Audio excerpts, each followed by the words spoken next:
మధ్యంతర ఉత్తర్వులతో ఎమ్మెల్సీ పదవులు కోల్పోయిన కోదండరాం, అమీర్ అలీ ఖాన్కు మరో అవకాశం ఇవ్వాలని తెలంగాణ కాంగ్రెస్ ప్రభుత్వం నిర్ణయించింది. కోదండరాం విషయాన్ని ముఖ్యమంత్రి రేవంత్ రెడ్డి స్పష్టం చేసిన అమీర్ అలీ ఖాన్ అంశంపై మాత్రం పార్టీ అంతర్గత సమావేశంలో చర్చించినట్లు కాంగ్రెస్ వర్గాల్లో వినిపిస్తోంది. కోదండరాంను శాసనమండలికి పంపిస్తానని సీఎం రేవంత్ రెడ్డి ప్రకటించడం వెనుక ఉన్న ఆంతర్యమేంటి? తెలంగాణ కాంగ్రెస్ రాజకీయ వ్యవహారాల కమిటీతో పాటు పార్టీ ముఖ్య నేతల భేటీలో చర్చించి నిర్ణయం తీసుకున్నారా?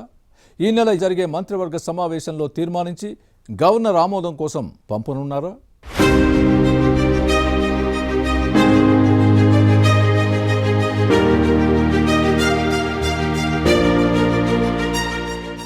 సుప్రీంకోర్టు మధ్యంతర ఉత్తర్వులతో గవర్నర్ కోట ఎమ్మెల్సీగా అవకాశం కోల్పోయిన కోదండరాంకు మరో అవకాశం ఇవ్వాలని కాంగ్రెస్ ప్రభుత్వం నిర్ణయించింది.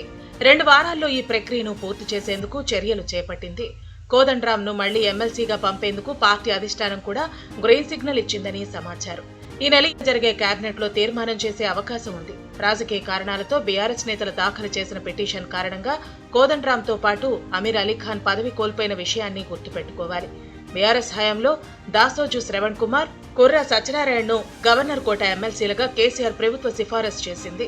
కానీ వీరికున్న రాజకీయ అనుబంధంతో అప్పటి గవర్నర్ తమిళసై సౌందరరాజన్ ఇద్దరి అభ్యర్థిత్వాలను తిరస్కరించారు. ఈ అంశంపై దాసోజు శ్రవణ్, కుర్ర సత్యనారాయణ కోర్టును ఆశ్రయించారు. అయితే కేసు విచారణ జరుగుతున్న సమయంలో రాష్ట్రంలో బీఆర్ఎస్ ప్రభుత్వం అధికారం కోల్పోయింది. కొత్తగా వచ్చిన కాంగ్రెస్ సర్కార్ గవర్నర్ కోట ఎమ్మెల్సీలుగా కోదండరాం, అమీర్ అలీ ఖాన్ పేర్లను సిఫారసు చేయడంతో గవర్నర్ ఆమోదించారు.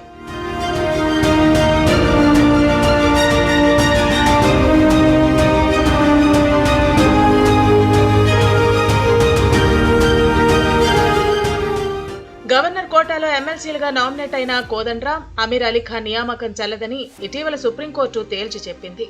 తీర్పులో ఏముంది? ప్రభుత్వ పరంగా ఏం చేయాలనే అంశంపై అడ్వకేట్ జనరల్ అభిప్రాయం తీసుకుంది. ఇటీవల జరిగిన తెలంగాణ కాంగ్రెస్ రాజకీయ వ్యవహారాల కమిటీ సమావేశంలోనూ దేనిపై చర్చ జరిగినట్లు తెలుస్తోంది. ఉప ముఖ్యమంత్రి భట్టి విక్రమార్క, మంత్రులు Uttam, Sridhar Babu, TPCC chief Mahesh Goud, party in charge Meenakshi Natarajan CM Revanth తో భేటీ అయినప్పుడు ఇదే విషయాన్ని చర్చించారని సమాచారం. గవర్నర్ కోట ఎమ్మెల్సీల నియామకంపై ప్రభుత్వం మరోసారి 2 పేర్లను గవర్నర్ కు పంపాలని నిర్ణయం తీసుకున్నట్టు తెలుస్తోంది.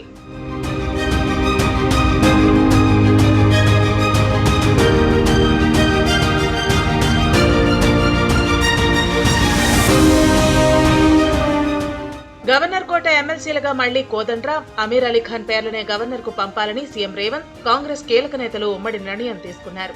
ఇక గత అసెంబ్లీ, పార్లమెంటు ఎన్నికల్లో ప్రత్యక్షంగా, పరోక్షంగా కాంగ్రెస్ కు సహాయం చేశారు కోదండరాం.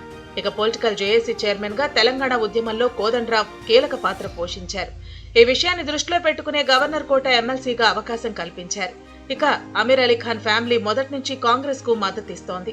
సామాజిక పోరాటాల్లో భాగమవడంతో పాటు పేదల విద్య కోసం అమీర్ ఫ్యామిలీ చాలా కృషి చేసింది.